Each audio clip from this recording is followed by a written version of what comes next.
Buenas tardes. Gracias por estar aquí. Soy María José Capellín, presidenta del Fórum de Política Feminista, y esta es la segunda sesión que hacemos de Transgresora del 5º año que lo venimos haciendo. Quiero empezar, y voy a robar 3 minutos, haciendo un homenaje a una mujer que ha muerto hace 3 o 4 días, Marcolina Argüelles. Marcolina es una mujer de la cuenca minera, que es la clásica que conocemos como hija de un fugao que fusilan, sobrina de varios de los del monte en los que sirve de archivo, prima de hombres que jugaron en el movimiento obrero de Asturias en la resistencia, como Gerardo Iglesias, que fue secretario de PC, esposa, compañera de Vicente Gutiérrez Solís, uno de los grandes líderes de la minería. Esta percepción que tenemos de mujeres que son a través de, yo algunas veces he reflexionado en qué medida tenemos esa visión, porque se ocultan o porque hemos comprado el discurso oficial, digamos, patriarcal, el de los historiadores, que hacen una historia haciendo especial hincapié en las tareas de los hombres o en las tareas públicas.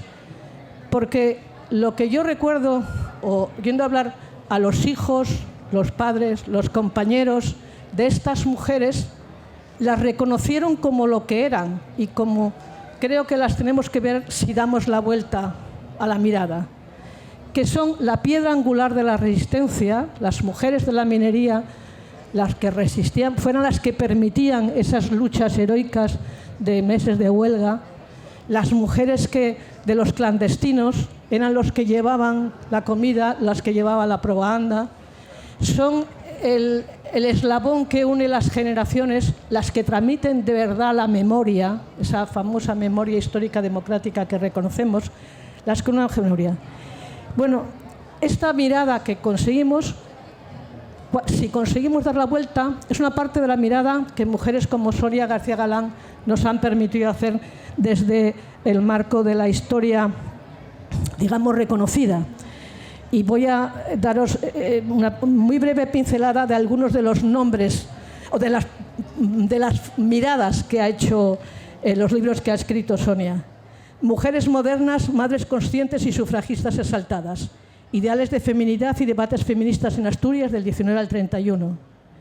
Mujeres entre la casa y la calle. Educación, feminismos y participación política en Asturias 1900 y 1930.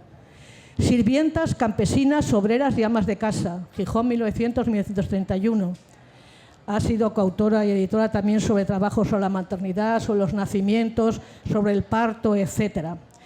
Os recomiendo los libros. Solo le decía, tienen un serio y extraño defecto.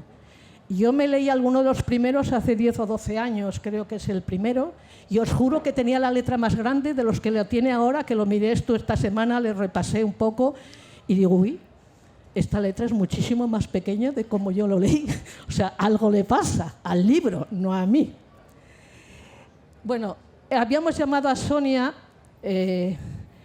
porque en el Fórum hace tiempo, y esto es una historia también muy personal mía, hace más de 35 años, cuando escribí un libro sobre Pasionaria, descubrí, para mi asombro porque no la conocía, que de las 9 diputadas que hubo en la República Española en las 3 legislaturas, 3 eran diputadas por Asturias. Esto es un tema extraordinariamente importante, significativo, que quiero que trates de explicarnos, porque es 1/3, 3 de 9 en la misma provincia, en un movimiento obrero que tenemos quizá el tópico muy establecido como que es el clásico movimiento obrero masculino, ¿no? La minería, el metal, es decir, muy potente, es decir, ¿por qué eligieron a 3 diputadas, 3 mujeres? Todavía hoy, hasta hace nada, hemos estado peleándonos por la paridad, por la presencia de mujeres, porque aparezcan mujeres en las listas. Sin embargo, en la República, ya digo, de 9, algunas muy conocidas, bueno, Pasionaria quizá la que ha tenido la dimensión más universal, pero también Clara Campoamor, Victoria Que, Margarita Nelke, María Lejárraga, y estas 2, y Julia, no me acuerdo cómo se apellidaba, 8 de izquierdas y 1 de derechas, y estas 2 mujeres asturianas, Matilde La Torre, bueno, asturianas no, diputadas por Asturias, Matilde La Torre y Venerada Manzano. para hablar de ellas dos, más que de Dolores, porque, ya digo, es más conocida, y mientras que las otras no es desconocidas, y a explicarnos un poco por qué había, qué movimiento de mujeres que desconocemos y de los que, aunque somos herederas, no hemos conseguido establecer el vínculo, el hilo, el cordón umbilical con ellas, son fruto de por qué están estas mujeres. Bueno, Sonia, hay que decir, es doctora en Historia, es profesora del IES de Llanera y es partícipe en proyectos de historia de la Universidad de Oviedo, de Demeter, de muchas cosas. Ha trabajado, es esta mirada de mujeres desde otro punto de vista que está aportándonos tanto al conocimiento y a la recuperación, no solo de nuestra historia, sino de ser capaces de mirarla de otra manera. Sonia, gracias por venir. Y aquí está. Hola, bueno, pues en primer lugar, buenas tardes a todas y a todos. Es para mí, tengo que decir, un verdadero honor estar aquí esta tarde para poder hablar de las diputadas elegidas por Asturias y estar acompañada por María José Capellín, y tengo que agradecer la invitación al Fórum de Política Feminista. Yo tengo que decir, María José, que cuando estaba empezando con la investigación en la Universidad de Oviedo, leí el trabajo de Dolores Ibarruri, que aprendí muchísimo, y entonces, bueno, de Dolores Ibarruri, si queréis saber algo, le preguntáis a María José, que sabe mucho más que yo. Me gustaría empezar destacando la importancia de hablar de las diputadas en el periodo de la Segunda República.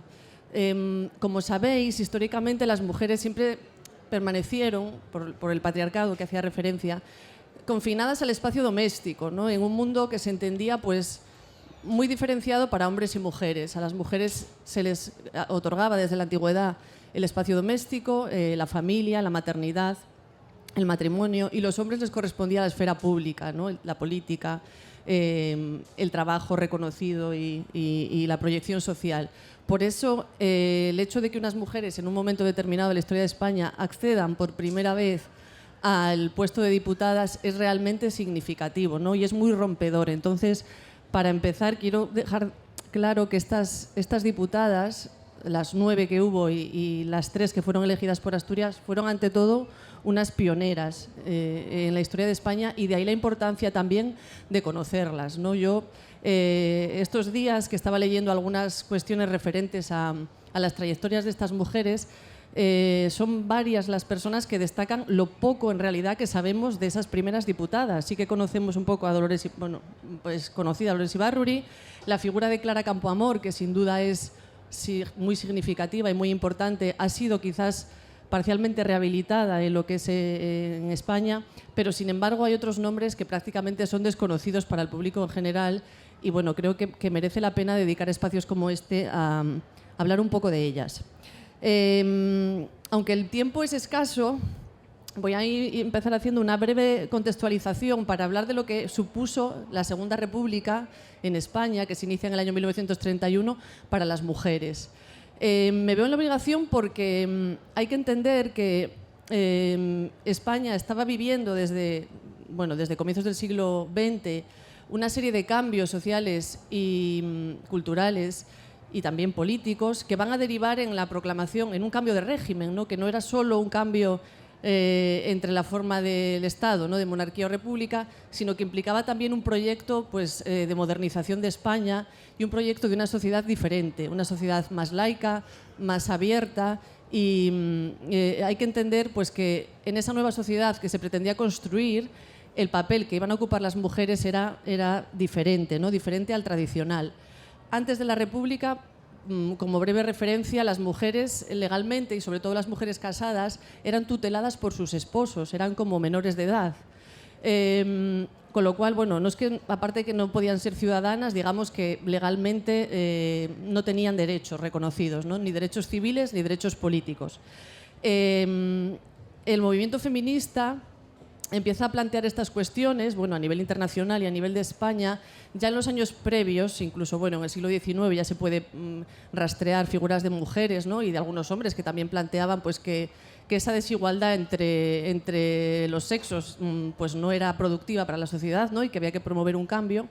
Pero ya en los años previos a la Segunda República, en la década de los 20, se constituyeron las primeras asociaciones propiamente sufragistas, ¿no? Asociaciones que en España defendían el voto femenino, pero también defendían, por ejemplo, la protección a la maternidad, defendían la investigación de la paternidad, porque una mujer cuando era soltera y se quedaba embarazada pues estaba totalmente desprotegida, no podía reclamar al padre de la criatura nada. Defendían la educación para las mujeres, defendían la igualdad salarial, y aunque eran asociaciones que no eran masivas en cuanto al número de militantes, sí que lograban introducir en el debate público todo aquello que afectaba pues, a la problemática, a lo que entonces se llamaba la cuestión de los sexos, ¿no? La problemática de los sexos. En el momento en que en 1931 se proclama la República, entre todos los se pretende, sobre todo en el primer bienio, crear, como decía antes, un nuevo país, ¿no? Y se plantean cuestiones importantes como la reforma agraria, la reforma religiosa, la forma del Estado, pero también había un debate en torno a qué iba a pasar con las mujeres, ¿no?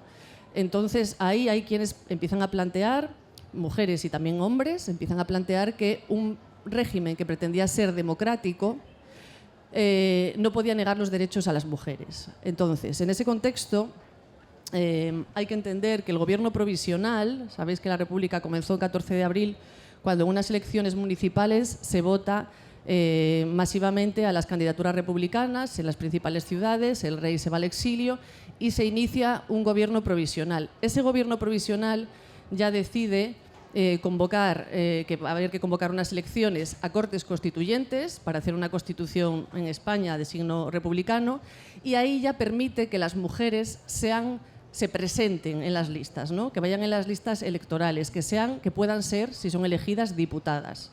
Es lo que se llama sufragio pasivo.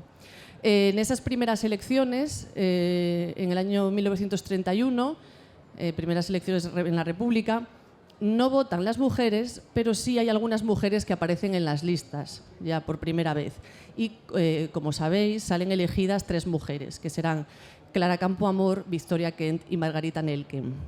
De las 3, que podríamos hablar, pero no tenemos tiempo, pero sí hay que mencionar a Clara Campoamor, porque ella ha pasado por ser la principal defensora del voto femenino, de que las mujeres pudieran votar y tener derechos, y además ella estuvo en la comisión que redactó el proyecto constitucional. Entonces, la Constitución de 1931, que va a reconocer por primera vez, como decía en la historia de España, el derecho al voto para las mujeres, también va a reconocer una serie de derechos que venían reclamando las feministas desde antes, como por ejemplo la investigación de la paternidad, como por ejemplo el matrimonio igualitario, el hecho de que el hombre y la mujer, el matrimonio civil igualitario, como la protección a la maternidad y a la infancia. Y son todos estos, o por ejemplo el divorcio, ¿no? Que luego se concreta en una ley en 1932, pero que ya la Constitución de 1931 lo reconoce. Entonces, hay que entender pues eso, que la República supone una serie de cambios y que en esos cambios se incorporan una serie de demandas que ya se venían planteando en los años previos, sobre todo en los años 10 y en los años 20, en torno a la igualdad entre mujeres y hombres.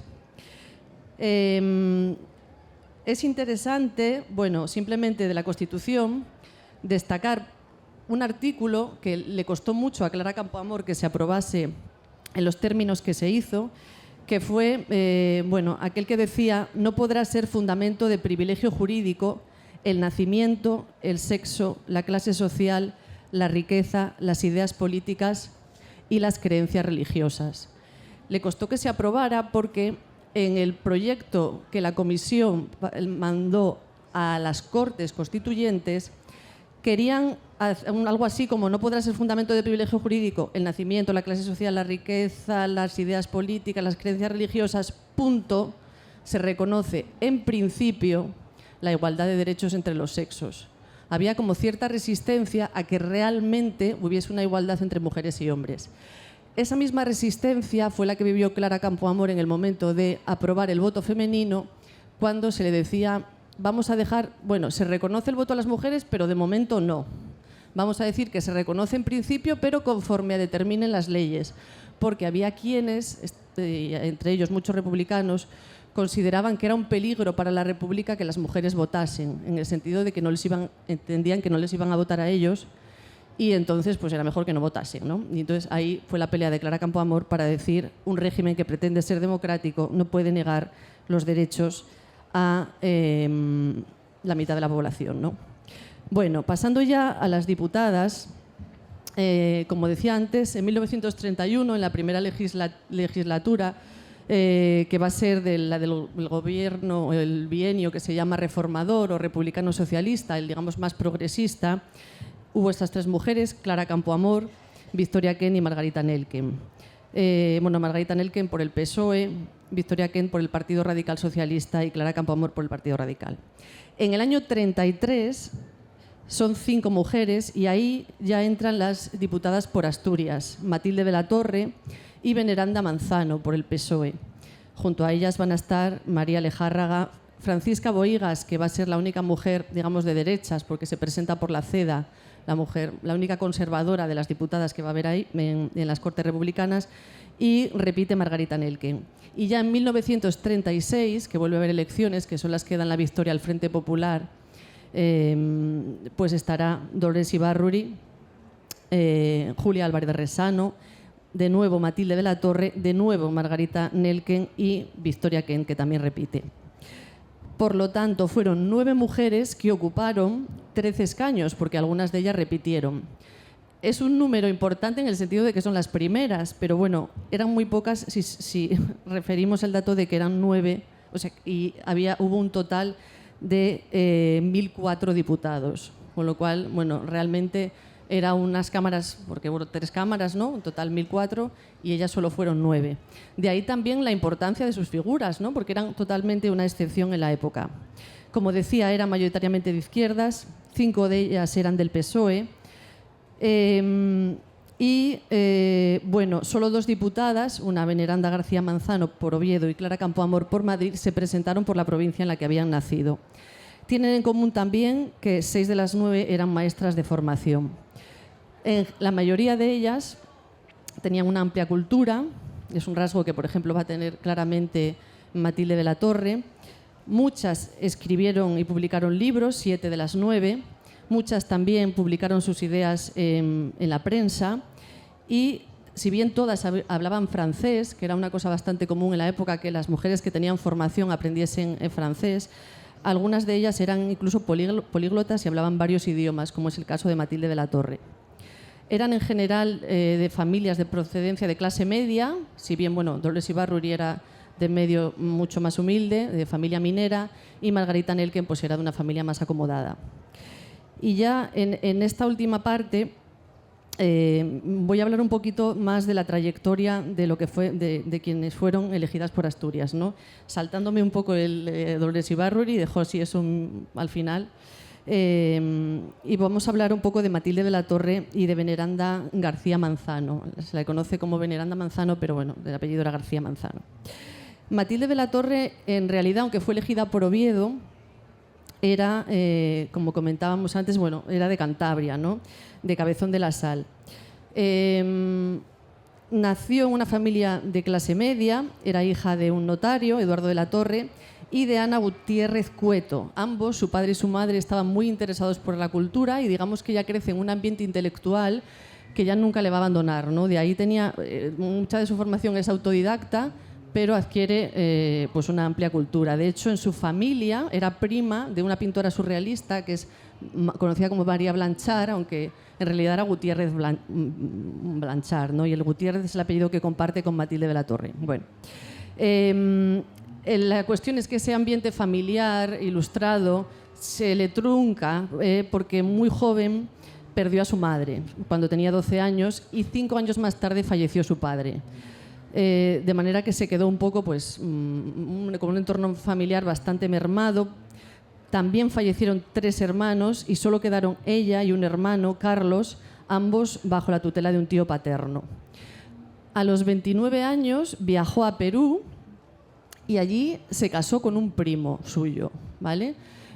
Muchas de estas mujeres tuvieron periodos en los que daban el salto al otro lado del Atlántico y era bastante común, no tanto quizá a Perú, pero Cuba, México, y había como mucha relación, ¿no? Todavía de la migración asturiana en América.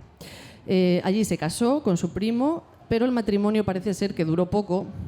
En algún sitio he leído que el marido la abandonó, yo no sé quién abandonó a quién, pero la cuestión es que es común también que muchas mujeres que tuvieron matrimonios que fracasaron, muchas mujeres en esta época, luego fueron unas intelectuales destacadas o tuvieron una gran proyección pública. Por ejemplo, Rosario de Acuña, ¿no?, que se había casado muy joven y luego hizo ella su vida, o la propia periodista Carmen de Burgos, que también le fue mucho mejor desde que dejó el matrimonio. Y bueno, parece ser que en el caso de Matilde de la Torre también fue un acierto ese divorcio, porque ella regresó a España y bueno, se consideraba estuvo un tiempo también en París y primeramente se dedicó a la enseñanza. Muchas de estas mujeres, ya hemos dicho que eran maestras, también trabajaron en el ámbito de la educación. Fundó en su pueblo, en Cabezón de la Sal, un centro de estudios particulares de bachillerato y ahí aplicaba la pedagogía de la institución libre de enseñanza, ¿no?, como una pedagogía pues moderna, ¿no?, que quería también cambiar la educación, que fuera más cercana, más en el ámbito práctico. Además, como tenía esa formación musical, puso en funcionamiento en 1924 el coro de voces cántabras, del que se dice que adquirió bastante proyección, y un grupo de danzas. Y por ello ha sido bastante reconocida en Cantabria, ¿no?, como una mujer que también recuperó el folclore y tradiciones propias de su tierra. Paralelamente a estas labores, ella va escribiendo. Esta mujer se puede inscribir, bueno, dentro de lo que llamamos la edad de plata de la cultura española, y dentro de la generación del XIV. Son mujeres que nacen a finales del siglo XIX y que en este periodo, previo a la República, pues reflexionan muchas veces en forma de ensayo sobre los problemas que afectan a España y dan una visión, ¿no?, de cómo solucionarlos, ¿no? Es muy interesante que en 1917 publica su primera obra literaria, que llamó El jardín de las damas curiosas, epistolario sobre feminismo. Es una obra que está escrita en forma de carta, mitad literatura, mitad ensayo, y es interesante por su año de publicación, 1917, porque viene a ser como un ensayo feminista que se publica 2 años antes de que Margarita Nelken publique, por ejemplo, La condición social de la mujer en España, una obra que es bastante más conocida, ¿no? Este libro hay que decir que fue recientemente reeditado, ¿no? Lo cual, bueno, pues está bien, ¿no? Esta mujer ha tenido, no quizás todo el reconocimiento que merecería, pero sí que ha habido cierta atención, sobre todo en Cantabria, a su figura, y se han reeditado algunas de sus obras. Como decía, esta obra es un temprano manifiesto feminista, 1917. Trata de los temas que preocupaban en el momento: el progreso, el trabajo, las relaciones familiares y afectivas, la equiparación de derechos entre mujeres y hombres, o, por ejemplo, la cuestión religiosa, ¿no? He leído que la propia Matilde de la Torre renegó un poco de esta obra, en el sentido de que luego, como fue derivando más hacia la izquierda, consideraba que algunos presupuestos eran un poco burgueses, pero bueno, ella parece ser que fue primero feminista y después socialista. Luego ya no sé su lealtad cuál fue mayor al final, o si convivieron las dos, que también es posible. Bueno, María Lejárraga decía de ella: qué suerte ser tu amiga, estando junto a ti no necesito libros de referencia. Tenía, se dice, una biblioteca muy importante en su casa, en Cabezón de la Sal, de la que se cuenta que fue quemada por los falangistas cuando en la guerra civil española, en 1937, cae el Frente Norte, ¿no?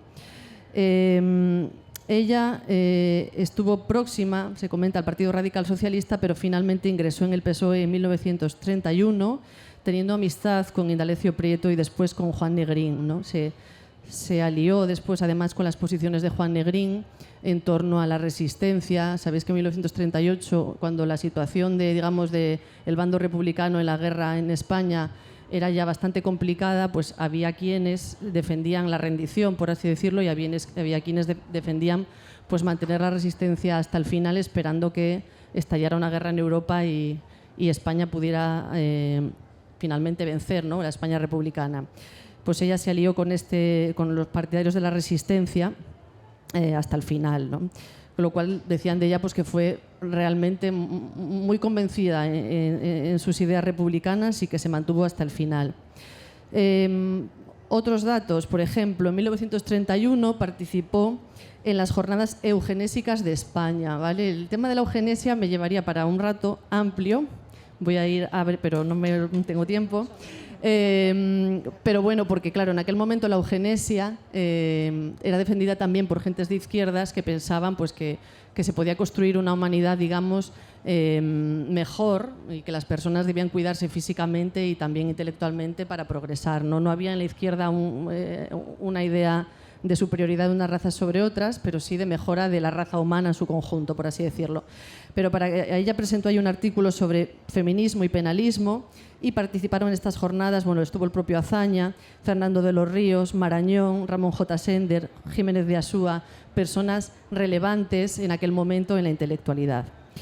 Bueno, no tuvo grandes intervenciones en las Cortes, pero sí intervino en 1934 en un debate que tenía que ver con la cuestión religiosa y como hechos a destacar también, en el gobierno de Largo Caballero fue directora general de Comercio y Política Arancelaria, ¿no? Hubo pocas mujeres que alcanzaran en aquel momento el rango de directora general. Finalmente, cuando cae ya el Frente Norte y bueno, cuando se termina la guerra, ella tiene que salir de España y se estableció en México en 1940. En 1946, con un estado de salud ya muy precario, pues falleció en México. Entonces, bueno, no pudo regresar a España. Y en los minutos que me quedan, que son 2, bueno, voy a hablar muy brevemente de Veneranda García Manzano. De Veneranda García Manzano tenemos en realidad poca información porque es una mujer que no dejó obra escrita. Sí que publicó algún artículo, pero es de las diputadas que menor huella ha dejado.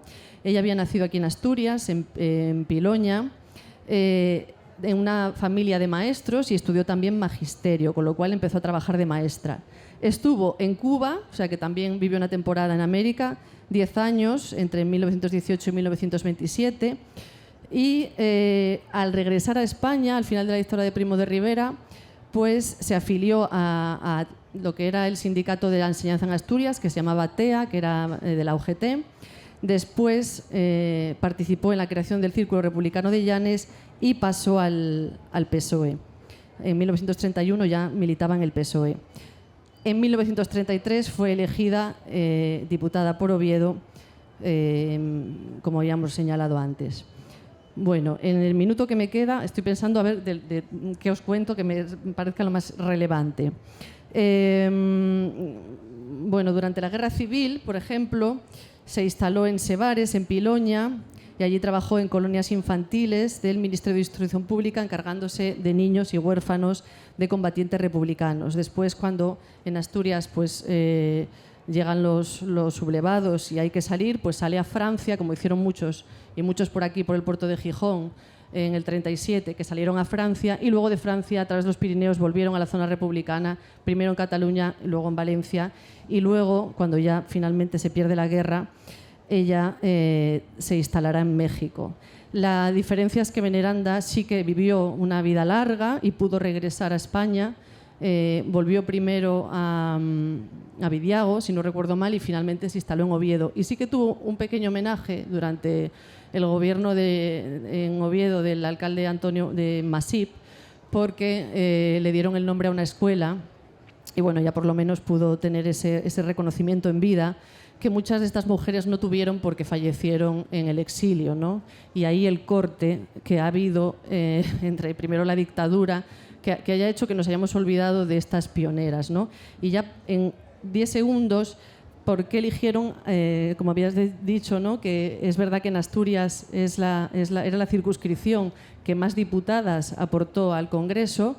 Tiene que ver con que muchas eran del PSOE, pero tiene que ver con otro dato, y con esto termino, y es que las listas en la República eran listas abiertas, con lo cual los electores, primero en el 31 y luego en el 33 y en el 36, marcaron la casilla de las mujeres que se presentaban.